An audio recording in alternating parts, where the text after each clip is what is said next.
Have you ever found yourself in a situation whereby o bona ngwana mo pile no lebela digente a mo judge a se ngwana ka se ya hao o fetso folwa taxi o zaka traveling back? Well, it looks like digento lost a itse kwa yang and o batlo mo tsena mara a o itse mo thome kae. O na la mafoko mara eish a o sure ka ona. Utlwa mfana dikhate tsa ka jeko ha tsena digente a re eish mara di boy. Utlwa mfana wa reng a re hasela mathomo ke go bona o tswa o le kae ke a botsa tshwantsho sa gago ke a se gopola ke go bone kwana ditorong ka re ntse o le montle jaaka ole ke go bone kwana ditorong ka re dumela seponono o lebile kae ke go tsamaise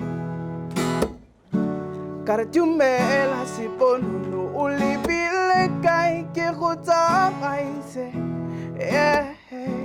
ka wena fafi ke a betša le dipere nka di tshwara ka staliono ke a bonasa ke bue ke diphete ka wena fafi ke a betša le dipere nka di tshwara ka staliono ke a bonasa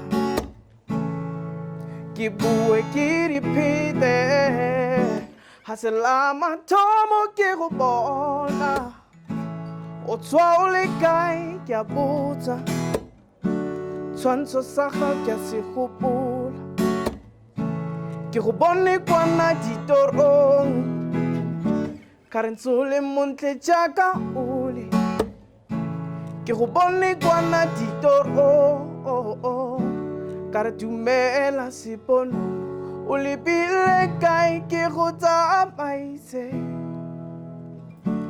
ka re dumela sepono o lebile kae ke go tsamaise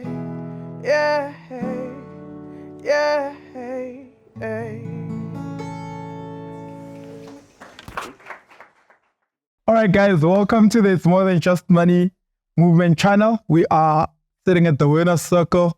This is the part of the channel where we interview phenomenal people that are doing amazing work in South Africa and abroad. And today I'm actually sitting and rubbing shoulders with a mining mogul, and I'm going to be asking her questions, just trying to gain understanding about the mining industry, understanding about his story, and basically just getting info. So we're going to get more info from her about the mining industry and gaining understanding about how one can tap into the industry and start making money. Basically, and most importantly, for those of you who are starting from scratch, she's got more than 25 years experience. So we always talk about process. And then I always also say, behind every story or glory, behind every glory, there's a story. Yeah. And there's a process. People see Fatima-Joyce Packery now, but they didn't see the Fatima-Joyce Packery who was bullied as a kid. The Fatima-Joyce Packery who had an identity problem because you were half Indian. I am half Indian. You still are, actually. And you are half African. And then when I talk about it to you most of the time, you say the Indian community didn't immediately accept you. The black community didn't immediately accept you. But now all of them want to be around you. But we'll get into that. Heba. Welcome to the Winner's Circle. Thank you. Thank you, Witness. Thank you for honoring us with your time. I know how busy you are. So where does your story start? As I said earlier on my introduction or speech, I started within the mining industry as I'm born and bred here in Mpumalanga. This province, I can't actually all the coal mines, more than 44 coal mines are here in Mpumalanga, around Worchies, Creole, Middelburg, Hendrina, Witbank, you name the areas. I chose the mining industry because this is where I was born. And I fell in love with mining. And I started my career as an HR trainee. Did you study in MP? Yes, I did. Which university? I actually didn't go to university physically, but I did distance learning. Oh, with UNISA? With UNISA. Right. And mining is tough for women. Was. Getting better now. As you can see, there's a lot of women now within the mining space. But in terms of leadership, women leadership, there are very few, but very powerful. Don't know whether I should name them here, but some of them are my mentors and women. People like Dr. Nombasa, who's leading Exaro. She's a woman, an African woman. You find Mpumi Zigalala, who's leading Kumbaya. She was at De Beers. When they say mining is not for sissies, those days is. But now, in this room, we have a woman who is a GM at one of the big coal mining industry in Witbank. She's here in this. And I look up to her because I started when I was working with her. She was an engineer. Now she's a general manager. Nandi, she's here in this room. I don't know whether I'm putting you on the spot, my dear sister. But humble, lead people, lead. There you go. I worked with her when I was at Klipsveld, when we started the Klipsveld project in Worchies. That time was BHP Bulletin.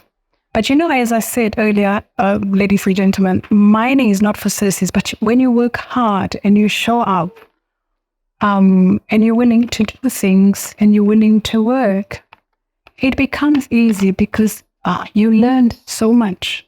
I have learned so much. I have so many mentors. I have people that are guiding me up till today. They are my hands. I can pick up a call and call anyone from the senior guys that you would not be able to call, but I can, and they take my calls, and they'll answer. They will to ask for guidance. But you can learn so much within the mining industry, because I was in coal. I'm in chrome now, right? But I know coal very, very well. Or did you start out in coal? This is a coal province. Mpumalanga is a coal province. There's no platinum here. Mm-hmm. It's just coal, and I work in the mining industry where they were producing coal. Underground, open cast. But if you're willing and you have the can-do attitude, ladies and gentlemen, you can. I always say to the young people, believe in your dreams. Believe that you can achieve them. Alfie said earlier that you feel it. You know that there's something. I knew that. Even now, I know that there's something bigger for me. But one of you guys will see me one day and say, oh, we know her. Here she is on CNBC or wherever. You're going to say, we know, we've seen her. We've chatted to her, because I believe that I'm still going to achieve bigger things. When I look at people like Patrice Motsepe and look at my other black brothers that are, I can't name them now, that are up there, they have their private jets. I also know my private jet. You can do it. It's just the can-do attitude. I said earlier, as women in mining, you don't need to behave like a man. It's a male-dominated industry, but you do not need to be or behave like a man, talk like a man, drink like a man. No, you can be a lady and still be heard. They hear me in the boardroom, as you can hear. I'm not a very loud person. You're not as loud as me. And they heard me many years ago. I've got 25 years experience that I worked for a boss, but they heard me in the boardroom when I speak. I would play golf with them. They would also hear me. So it's just how you command yourself and learning all the time. You cannot say you know it all. I've been, when I was in corporate communication, when you study communication, you need to do photography and go through those courses. I remember going on a helicopter. We were taking images, pictures with a zoom camera. Of what? Of the mines? Of the mines. Middleburg mines, the DMO. I think Optimum still belonged to BHP Bulletin that time. Me, I was this tiny that time. But I went on that helicopter and I could feel it. Oh my God, I can't. But I would say, can't beat me. I'm going with these white guys. I'm going to learn. I was up there. Some of the images, they still use them. When I look at them, I think, these were my images. And I'm talking about how many years ago, guys? 20 years? Please. I was on that helicopter. I was on a drag line. Drag line machine is a machine that dig the coal underground. It's huge. It's big. Miners know. Miners that are sitting here. CM, continuous miner. Drag line is an open cast machine. I was on top of that. So yeah, I'm an all-rounder in terms of mining, but I still say, even if you're not a miner, if you want to start, if you have the can-do attitude, you can achieve so much. Look, what was the turning point for you when you look at your career in the mining industry and you look at the influence that you've built for yourself over time? Where do you think the turning point was? Do you still remember? I tell you what, Witness, when I thought I had enough of the mining industry now, I was poached by this huge engineering company to be their business development manager for the EMEA region, right? And they only work with mining companies. So this is when I actually got to know chrome, platinum, diamonds, and not just coal, right? And I would just pick up the phone and call these CEOs and say, hey, we want to see you, we want to build this. And these guys are like, oh my God, you're so connected and everybody takes your call. And I brought in so much revenue. But then I realized that, hey, Anna, I'm making these guys wealthy. I said to them, guys, put me on your executive, or can I have shares from what I look at how much I'm bringing into this organization? And they were taking money to Australia because that time it wasn't a South African company. South African, but then they realized that things are not okay in South Africa. This is now about 15 years ago, whatever. Let's move to Australia and have an office there. And they were taking money to Australia. And I realized how much money I'm generating in this company. And I thought, I need to have the strength to start my own. And every year I would think, I'm going to do it. Someone spoke about fear. And I said, fake it. And I thought, do you know what? I'm going to try. And I started finding out, how do I get the level of facts? How do I get this? How do I register my own mining company? It took me a while up until I got it. But again, it boils back to have that guts. They say strong women aren't born and they are made by stone.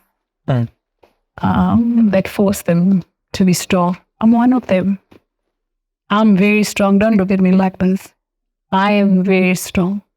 I can face so much in life. Don't need to swear. I don't swear. I don't even swear a dog.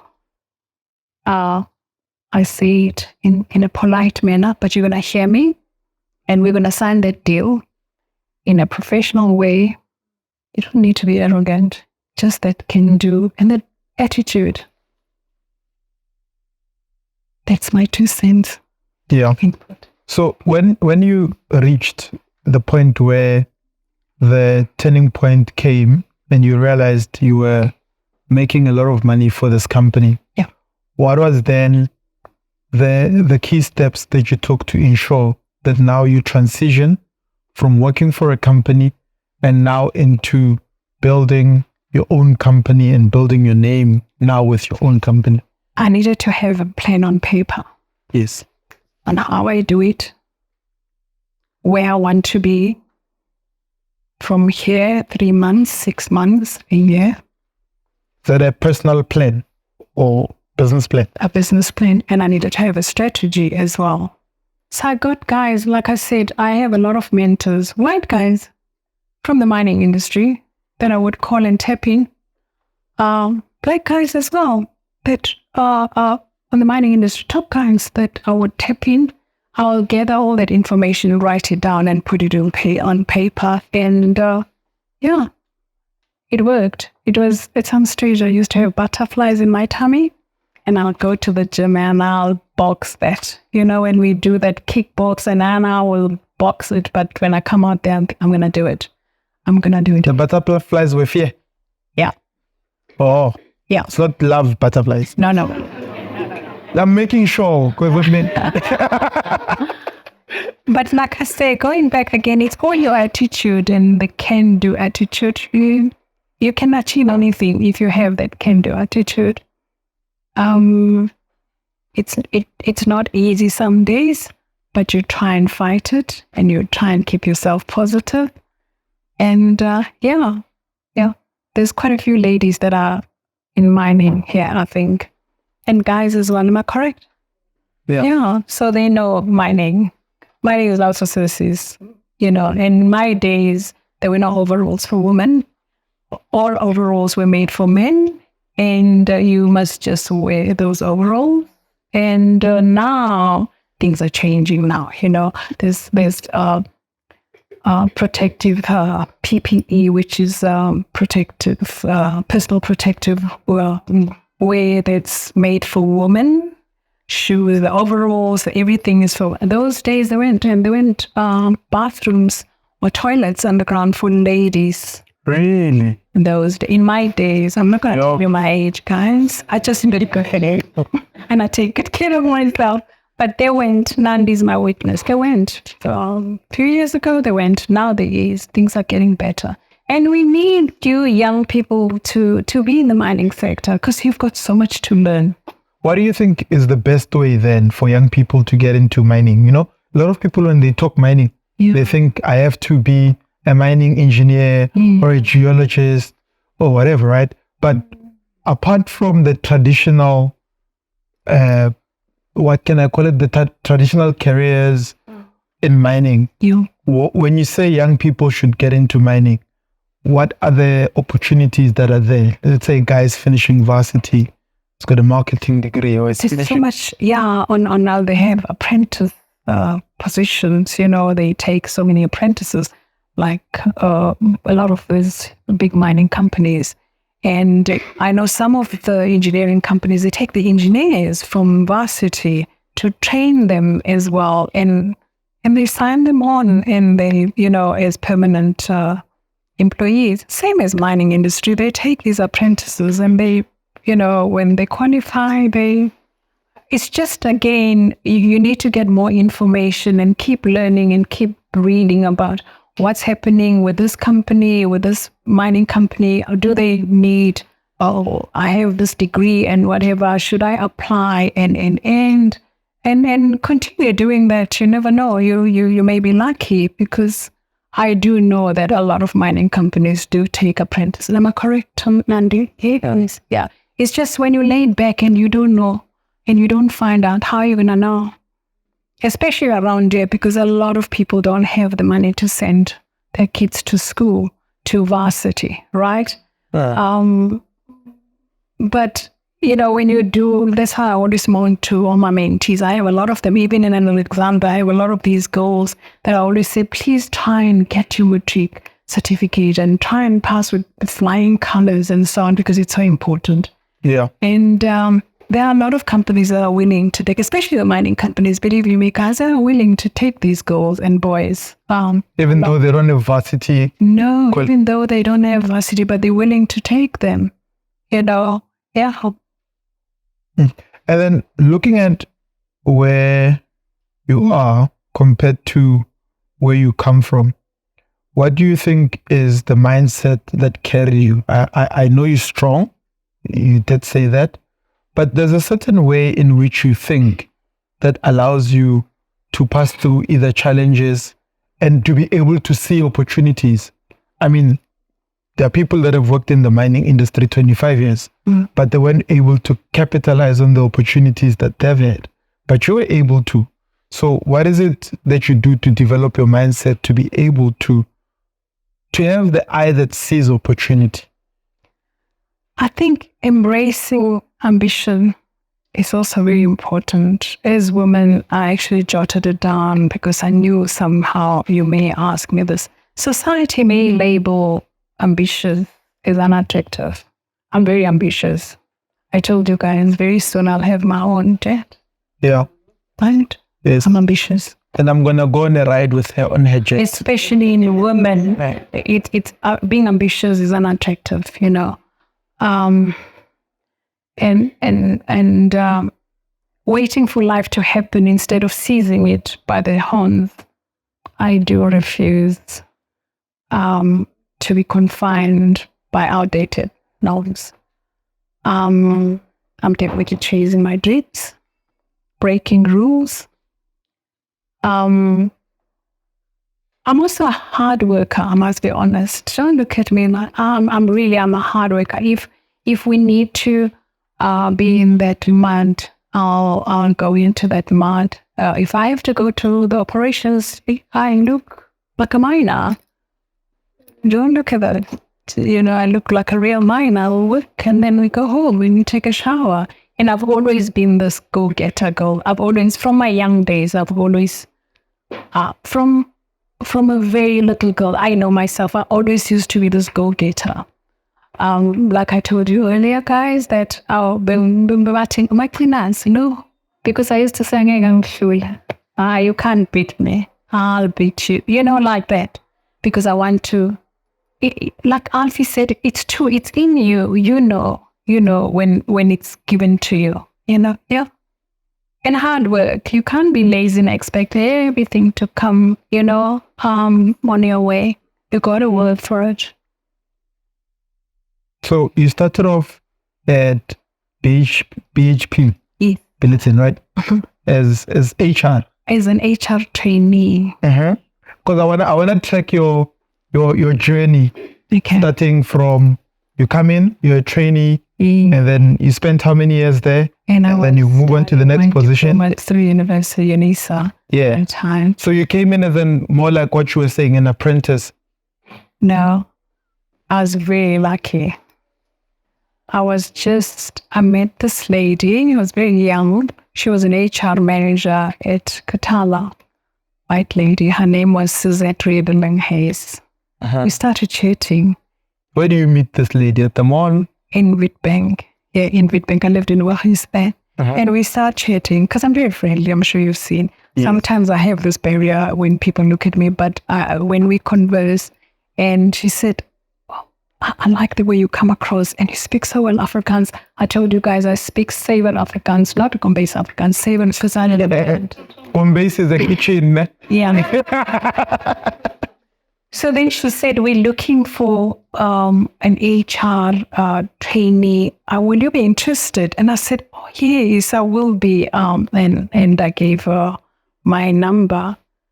And now my age is I'm going to tell you, it's going to show, right? We didn't have cell phones that time. We had the phone at home. And I was waiting for this phone. Ring, ring, number asseblief. You guys know what's number asseblief, no? Yeah. It was them. And they called me in. I went there and I became HR training. They paid for my studies and so on. And actually my VP HR is now the CEO of Sariti, the co-founder and the CEO of Sariti. Wow. Yeah. And Nandi's boss. But I also I traveled, the whole mining circle because from HR, the environmental team thought I was the good candidate to be part of them. And I didn't say no because I was done now with my HR studies. And then I went into environmental to learn environmental, but you have to do the studies through the Chamber of Mines, and it was difficult because you have to go underground and to do your practicals, go underground to measure illumination, ventilation. There must be ventilation underground, right? There must be illumination, so on. Come back, do the equations and so on. And when I was done, because I didn't like getting dirty, like I told you, I was needed back in HR. Yeah. And I was moved to communication. I had to study communication. And I moved to... So each time you moved, you studied? You needed to study because you can't just do communication without communication studies. So I moved to head office at some stage to study communication as I was studying. But everybody just liked me, guys. Honestly, I was just this girl that was willing to do work, and I would learn a lot. Even if they will say, "Come throw this in the bin," I'll throw it in the bin. I won't say it's not part of my work and so on. And that helped me to where I am today. Because those guys, I'll tell you about what's his doctor? I forgot now. He was a chairman that time. And actually, there's a lot of them. If I name a few, it won't be fair. And from there, I moved back to communication around the mines at BHP Billiton. So we had to rebrand BHP Billiton to BHP Billiton Energy Coal South Africa because BHP was in Australia, right? And they had to form the BHP Billiton South Africa. So we rebranded that. And after that, I was in communication, produced a newsletter. Nandi will attest there because she was in BHP. But then I had to move because BHP needed to open a project in Urgis, which is Klipspruit mine now, right? And it's because they knew I'm from there, they moved me as a communication specialist there. The first sword turning, I think I remember I did the first article and we actually had the Premier of Mpumalanga, the Minister of Mineral Resources, Minister of Mine that time, and everyone. It was huge in South Africa. News all over, the sword turning. And worked there, produced a newsletter, had many articles because I could talk to anybody. Pete Pompies, because I'll get articles and I'll edit articles to be on this newsletter of BHP Billiton. Every operation and communication specialist because it's huge, right? And I used to fly because I still have those newsletters because I had the most articles on those newsletters, right? Again, it's talking to witness who works underground, and talking to an engineer, young for whatever, who's going to give me stories and get me to edit whatever. And fast forward everything, I had to, when Optimum Collieries was about to be sold, I was called to head office and they wanted me to move to Optimum Collieries. And then we had to rebrand Optimum Coal Holdings now. On the one side, I was BHP Billiton. On one side, I was Optimum Coal Holdings. The treat crane, before everything happened with Optimum was flourishing. It was the best, man. I wanted to show my counterparts now from BHP Billiton that I can beat you. Nandi cannot test that. But we flew. We were producing. The employees were happy. We were and I would travel 3 times a week to Tendrina, twice a week to head office. Our head office was in Hyde Park, and I lived here then. And there's a very big board when you enter Optimum Coal Holdings. I don't know whether it's still there. You have entered the dragline country. I don't know whether you guys know what dragline is. Dragline. I don't know. What is it? Used to the coal in an open cast. It's a machine that does what? The coal in an open cast. Okay. Called a dragline. So I think they had 9. It was the only mine that had so many draglines in South Africa. And we had this big board. You have entered the dragline country. And to fast forward everything, I was head of communication there. And when they were about to sell Optimum to the guys that that left South Africa with a lot of mess. And you guys know the guys she's talking about? Time is it's about time now that I can. It starts with a G, by the way. Don't say anything else. I didn't say it. I needed to bow out, and I bowed out. I remember very well, I bowed out, and I had a lot of difficulties in my personal life then. And I bowed out, and I thought, yeah. You bowed out of the mining industry? From Optimum, yeah. And I wanted just to take a sabbatical because I needed just to get myself together. And now, when I say, Mama, they are good to learn really good. That's when I realized that, you know what? I need to go to Johannesburg. And, but things happened that my ex-director from BHP Bulletins became a CEO in Mozambique. And he actually ordered me to join them and be a head of communications and also do business development. And here we are, mining in Mozambique. I had to learn Portuguese. So I'm a fast learner in terms of languages. Ngiyakhuluma, ndiyathetha, ngiyabhuka, Heaven. I can write it as well. Really? Yeah, I do, and so I had to learn Portuguese because the employees on the other side, they speak Portuguese, and I learned. Can you believe it? I learned and so on. But I think the investors didn't want to invest a lot on the other side. And fast forward, I was poached with this engineering company, which is very big. It builds most of 99.9% of all the coal plants in South Africa, and the platinum plants in South Africa. Now they're all over the world, and they thought I'm the right, and they were these white people, and they called me in just to chat to them. And I said, okay, send me an offer. And they said, no, they said, but when can you start? I said, but you haven't interviewed me, but you've got the job. We're heaven. I thought maybe it's my skin color, And to fast forward, and then I moved to Johannesburg.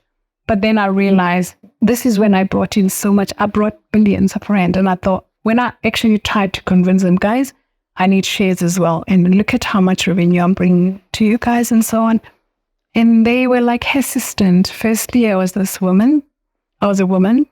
They don't have women in their executive. And above all, I'm this black woman. And it was like, they were not. And I thought, I needed to strategize now. These whitey, I need to do something. I need to make them a bit. And I said, guys, I'm going to leave you guys. They were like, no, we'll up your package and so on. I thought, they're still there. And I tried again. Was using my strategies, and they still were hesitant. And I thought, And then I decided, no, I need to have my own. How long have I been working for? It's so nice to earn your own, right, guys? And to have your own. The pie is big. I was telling Alfie, the pie is big out there. It's just sometimes we as black people, we just want to hold everything. We don't want to share. As women in mining or women, we don't collaborate as women. Am I right? If I look at her, I just don't like her, or whatever. And the men capitalize on that. That's how I started playing golf here in Mpumalanga. And now in Joe's, I beat them in golf. I play even with the Lions team, which is a cricket team, and they single handicap, right? So I've realized, and I keep on telling this to all women and mentees, let's collaborate as women. Let's pull each other up as women. Don't push each other down, because these people they capitalize on that. I've seen it in the boardrooms. The men go and play golf. They fight in the boardroom, but they play golf. They shake hands. They have a beer. You and I are still fighting. We don't talk to each other. No. Yeah. And they see us. They're very clever. They capitalize. You know what? It's cold out there. I remember it's very cold out there. As a woman on your own and as executive, it's very cold. And then it's lonely because you can't speak to the men. They don't understand your feelings. We understand each other. And we're very strong. But because we don't collaborate, the men capitalize on us and then they rise. That's why the men are more within the mining industry, because we ladies don't pull each other and don't collaborate. To fast forward everything, then I realized that I don't want to be an employee anymore. Now I want to be Mrs. Boss lady. I wanted to be boss lady. Yeah, let me put it that way. And this is when I actually went around, looked for a place. Did the surveying and so on, got my right. I have a lot of guys helping me from the senior guys. You know, I can just call. Again, it's how I walk this road in the mining industry. I say it to all the women. I belong to Women in Mining South Africa. I'm sure some of you guys have seen me talking in those platforms. Do not try and behave like a man. Do not flirt with your bosses in the mining industry. Yeah. Do not try and dress up revealing, I want to show you which number I've got these arms. No, don't show your men at home or whatever, but not in the mine, because they take advantage. You know, men, almighty, created men very differently, right? What they see, they want. So don't get there. Is that true, Janice? What you say you are. Yeah, and then you forget. It's true. And then that's how we ladies, we need to, and we are very strong. It's just sometimes things happen. And I always tell all my mentees within the mining industry, do not flirt to the men. Do not try and imitate the men. Don't go and drink with them in the bars and outdrink them and so on. Don't. Rather go with your other girlfriends and try and dress appropriate in the mining sector. And Doesn't that apply to every sector? I feel like that's good advice for every sector. What do you think? Yes, it is. It is. But because I'm a miner, I'm passionate about women in mining, because I don't want these men to use them. I'm not saying they're users, but again, I'm going to say this. Almighty created you men very differently.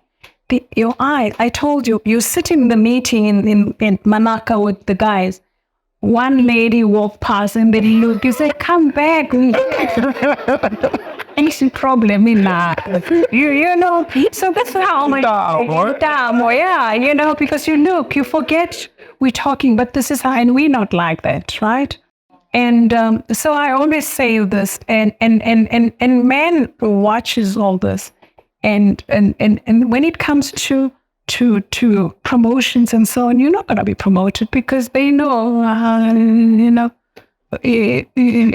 again, and then you being passed, so take someone else, and so try and walk your journey, try and carry yourself well as a woman. Be a woman. You don't need to be a man. No, and don't talk like men, and don't drink like men, and don't, you'll go fine life.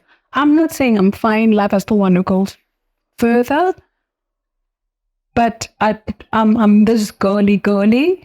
And I like being a girly because I am, and I'm feminine, and I'm a feminist, and I do get cross sometimes when the ladies are being used. But then, this is my input to the young girls that enter the mining space. I have a lot of them actually that I normally chat to, and most of them come back to me and say, "Oh, but you've helped us." What you said, and us, don't have wine with them. Go and have with your friends then if you want to. Don't do that. Because that will actually give you respect.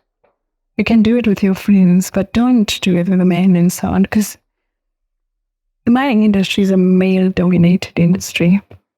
Sometimes our voices are not heard, or were not heard when I was an employee, but here we are. We're making it happen. Nandi's here. She's a GM she runs a very big operation. She's got a lot of employees. She's here with us, guys. And that tells her she's a Black woman, and it's one gets so proud. When she texts me the other day, she says, I get goosebumps. I just saw this and I'm coming to support. And I was humbled. When I saw her, I was actually getting goosebumps because we started in Klipspruit. She was an engineer, and now she's a GM of Mogul Mines. And how powerful is that? Very powerful. How powerful is that guy?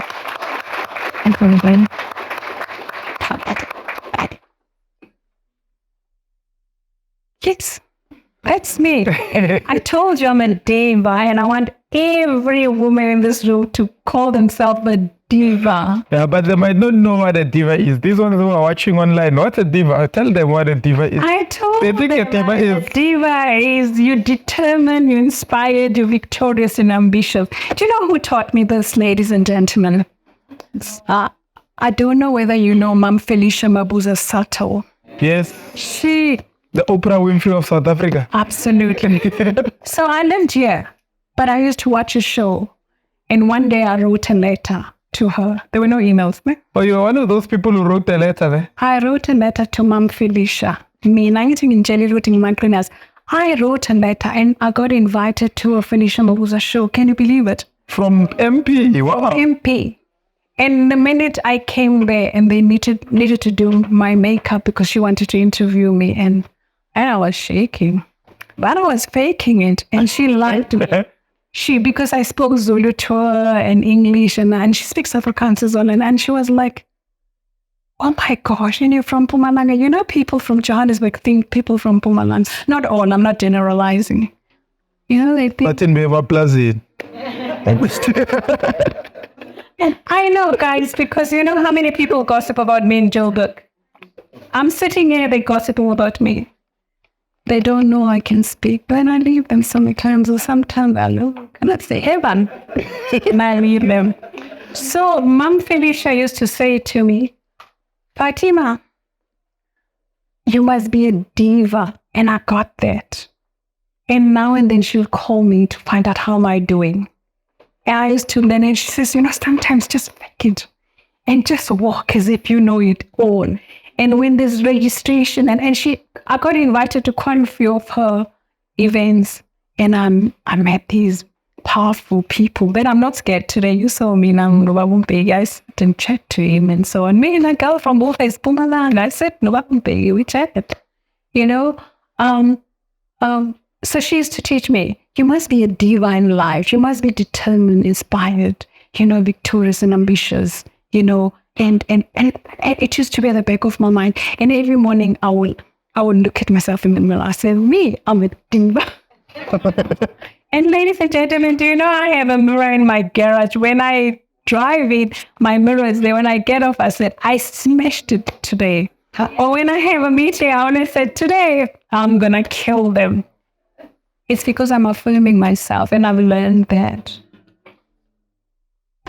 Well, earlier on you said something about the fact that it's important that as a woman in the mining industry, and I'll say any industry, it's important for you to be respected, or for the respect to be there. Can you explain further on that? Why is it important? Why is respect an important element, and why should we all strive to be respected?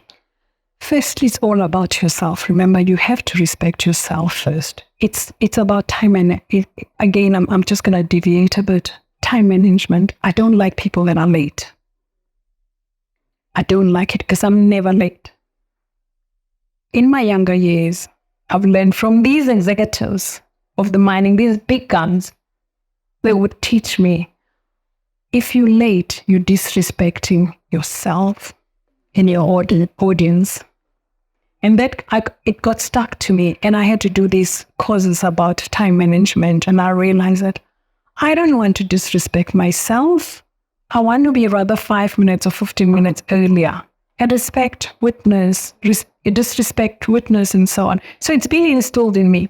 But as a woman, it's very quick to judge a woman. Society can be so cruel on a woman. So you need to walk the talk, the respect, because it's so important. Witness, I said it earlier as well about being in the moment, and what you say is very important. You don't just open your mouth and say things without meaning and so on. Rather keep quiet and think before you say something. But respecting yourself as a woman is very important, especially in African women. You guys know that, in the African culture, a woman needs to be, that's why we do whatever when you get married, right? In African culture and whatever, it's all about respect, right? And men wear the jackets and the jazz. But respect, I even tell my nieces, everybody, you need to walk the talk and respect yourself and respect your words on how you conduct yourself everywhere, whether it's in the gym, everywhere. It's very important. Respect is to yourself and to everyone. It's very important because our parents teach us to respect older people, but it starts from you. What do you think helped you in building and developing relationships? Because when I listened to your story, you said a lot about the people that have mentored you, and it's mostly people you've worked with and people that you were not even working with, but in the industry that you were eventually able to build relationships with. Why is that important for you to do, and how did you do it? I'm a connector first, and my personality, I'm very easy to connect with people, right? And also, I don't fear. I can go to even the president and introduce myself and tell him who I am. It's so important to build good relationships.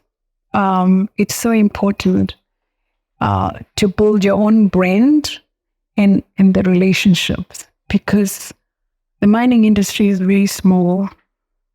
Whether it's coal, gold, chrome, platinum, the people move around. If they know Fatima's done this good here, that one is going to tell that one, why don't you ask Fatima? There's a girl called Fatima Packery. No. That's what people used to, especially the white Afrikaners. She speaks very well Afrikaans. Ask her. You can ask her. Oh, she's very nice. And then they'll call me. And me, at that time, big shot. Yes, I'll find out. And I never used to say I can't. I used to say I'll find out and come back to you. And I'll go and find out. And it's very important to build good relationship. And just to be kind, I always say, even to the cow guards, you don't need to give him money if you don't have, but just be kind. Because one day he's going to help you. You have a flat tire, he's going to help you and help, But in terms of building relationship, that's the best anybody can do. Building relationships and making sure that they're sustainable as well. No, just be dignified. Because other guys don't like the CEOs or the chairmen, they don't like papel. I used to see them. I think Unandi will know I'm talking to one of the big, don't come on papel, they don't like that. Speak to them with respect. Again, I'm saying I'm a feminist. I tell all the girls, the young ladies as well, if you go and introduce yourself to the gentleman, I'm papel, just greet you nicely and tell him who you are and so on. Because the minute you're going to flirt with him, you've lost it. So what happens if he flirts with you? Draw a line. Draw a line? No, you won't just simply flirt with 30 honey unless we flirt with you. Yeah? Am I right, ladies? Yes. I'm right. But you get the bold ones. They are here, some of them. Not many though, right? Men are, no. Men don't just, I've worked with all kinds of men. If you draw a line and you have respect for yourself, they won't, about papel. When over papel, then they're going to come and say, it's not gonna. You know, other than that, ladies, I tell all the ladies, don't get Bactelan.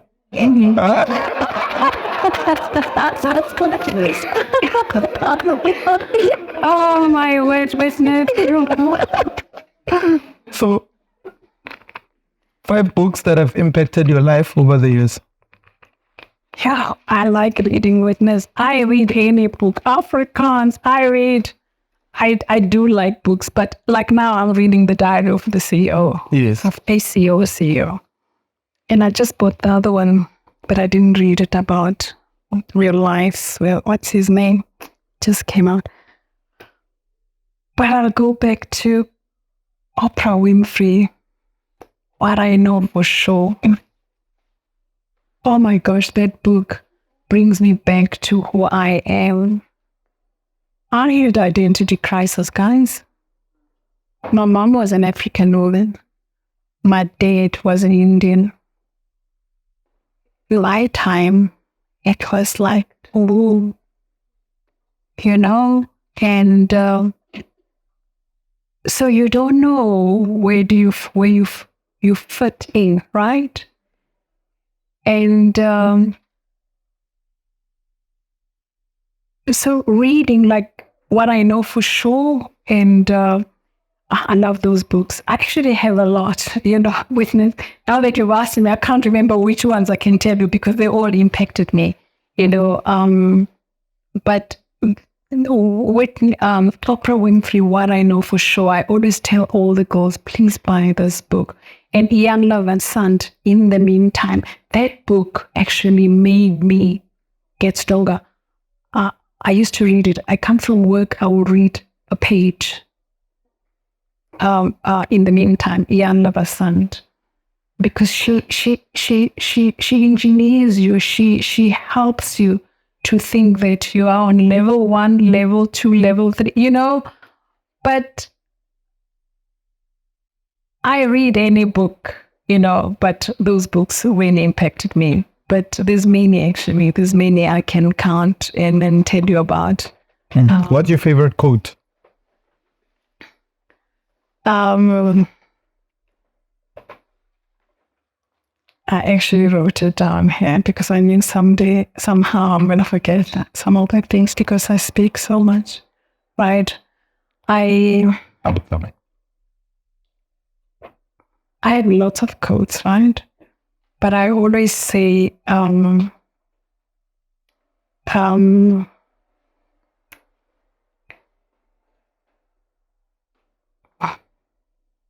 have a motto actually, be the change you wish to see in the world. I want to be this change that the world can see in me. I said when Martin Creamer interviewed me and said, who would you like to meet? Or I said Meghan Markle because she reminds me of me. You guys probably know who Meghan Markle is, right? I know her as Rachel. When I read about her story. From Suits, right? Yeah. Is she not Rachel? Yeah. So when I read about her story, I think what I said earlier, it resonates so much about me, you know, because if you look at her and she's very brave. Yeah, I want to be this change and that I wish the world to see. Because I cannot say change and I don't change. I want to walk this change. I want to walk, and everyone must say, we know Fatima, behind my back. And I know there's a lot of people that says that, whether it's white people or people of other colors as well, my brothers and sisters. And when they say you can count on Fatima, it makes my heart so warm. And when, as I said to you, when Nandi said, I saw this, she sent me a text. She says, my heart, I'm going to come and support. I'm getting goosebumps. I was like, oh my gosh, because I haven't seen her for a long time. She's powerful. She's the general manager of Money with Minds, guys. Do you know how big Money with Minds is? Do you know how much money they make? There's a black woman, young woman here in this room. Wow. But I can see the excitement when you talk about it. Because I'm a feminist, I want one woman to climb ladders. We want to be there as well. We want the pie. And if we can cut the pie for all of us and collaborate as women, we go far. We'll go very, very far.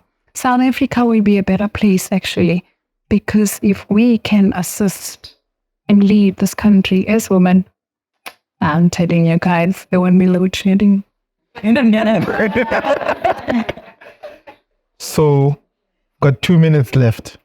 And I have a request, right?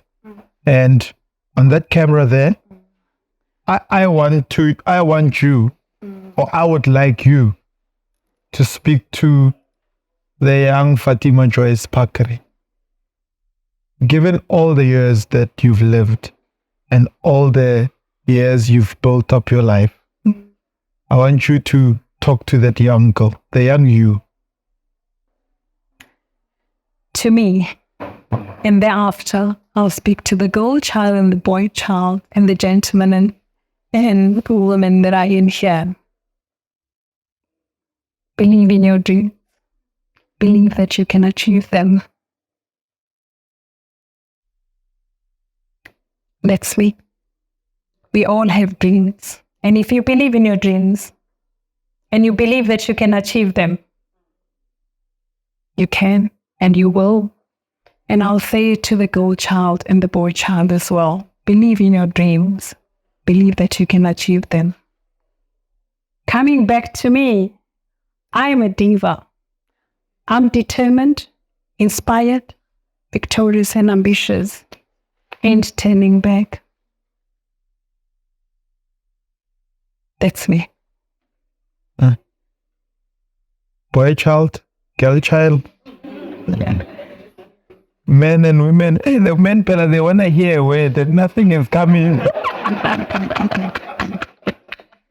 But the women sitting like this. yeah, ask for that. The men really know. There's one thing about the men, they really listen attentively. And I've seen them because I've worked with the men and they've taken care of me. Landy knows I've worked with the men. Here in Pumalanga, they used to call me the Zulus. Say, hey, my sis, up till today, they still, when they text me, I've been to their weddings. And go to wherever, whatever, they call me, hello, Mrs., how are you, madam, whatever. They took care of me. And men are very, very good in terms of that. They will hold your hands and they know you need help, they'll help you. No. Like I said earlier, when you said, what if they, no, you men don't, unless you flirt, then it's trouble. Then it's trouble. But if you don't, no, they'll respect you. I must give them due there. One thing about the men that I've worked with, most of the guys, they'll respect you.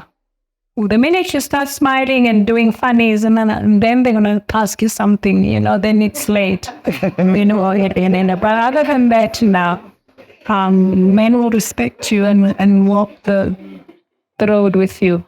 I'm going to say this again. With us women, we need to collaborate and we need to stand together. Whether you're in the mining sector or you're in agriculture and so on, we need to stand together. We need to collaborate more because the men, they capitalize on us if we don't stand together.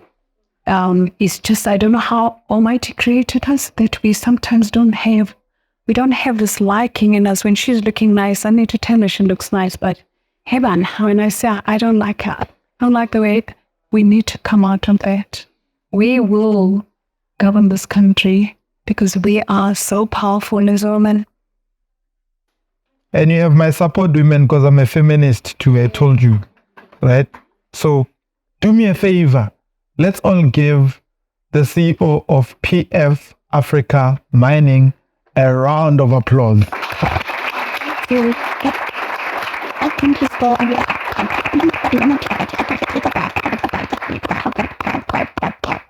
Thank you so much, guys. Thank you very, very much. You're actually making me emotional. Thank you so But much. thank you, ngiyabonga, kuyalebuha, danke. I should have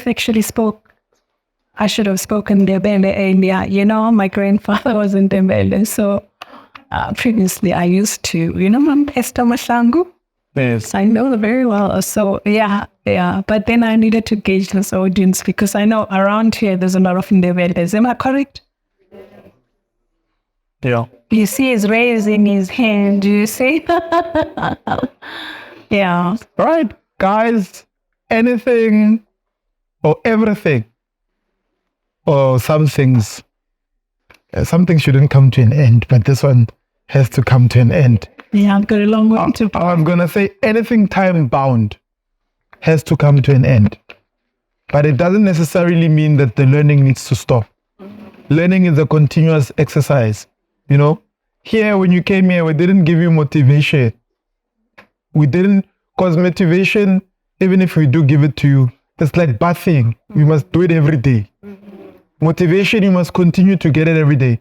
But learning has to be continuous. Yeah. If we've sparked the seed for you to start, please water it. Yeah. If we've sparked a dream in you, please take care of it. We want to see you in 20 years. I personally, honestly, I want you to call me one day and say, "Witness, I've just bought a jet. I've just bought a jet and I'd like you to come ride with me and have some," they say brandy and cook, and some brandy and cook on the jet. And I will come. That for me is something that I'm looking forward to. Of course, I'm looking forward to riding in your jet, but I'm also looking forward to riding in these guys' jets. And of course, you'll ride in mine as well. Yeah. But firstly, I'd like to say, Witness, I think before the jets and so on, maybe the next session here in Witbank might be bigger. We bring in more speakers. Yes. And our sponsors, PF Africa.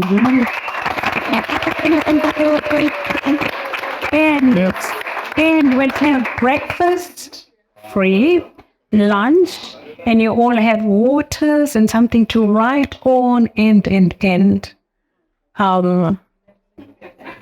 then we won't charge. It will be just numbers. If you have registered quicker, before closing days, you've got entry to come here, and let's do that. The next one.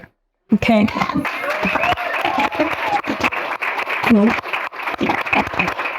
Okay. Wow, we just begged the sponsor, guys. I'll share my emotional. Let's give it private jets, who's going to be able to, we're aiming very high now, and these people are learning so much. You can tell the way they're paying attention, that they are interested in what we're talking about. And if we get more speakers, it will enhance this. It will help the girl children. We'll get more girl children as well here. Yeah. And your daughter will be a little bit bigger as well. She'll pay more attention as well. And why not? Why not? If you walk away with something that you've gained, right? Even the men will be so happy. You go home, you don't fight with them anymore. You say, "Hey, what's again? I've learned 1, 2, 3, and 4. Not fighting with you. We're doing this measure. We're just learning, and we're gonna do it. We're gonna do it, Witness. We are." Thank you.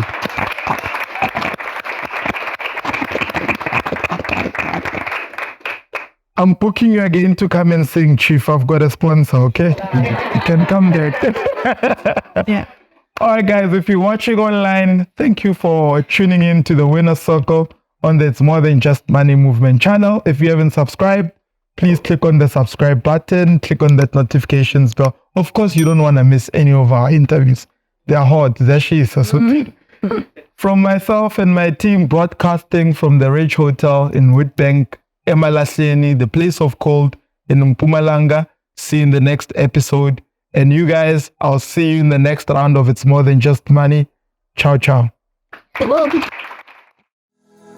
baby, it was wazoshintsha kangaka. Oh, mina nawe we used to flow like a river to the sea. We would agree in everything. Thank you.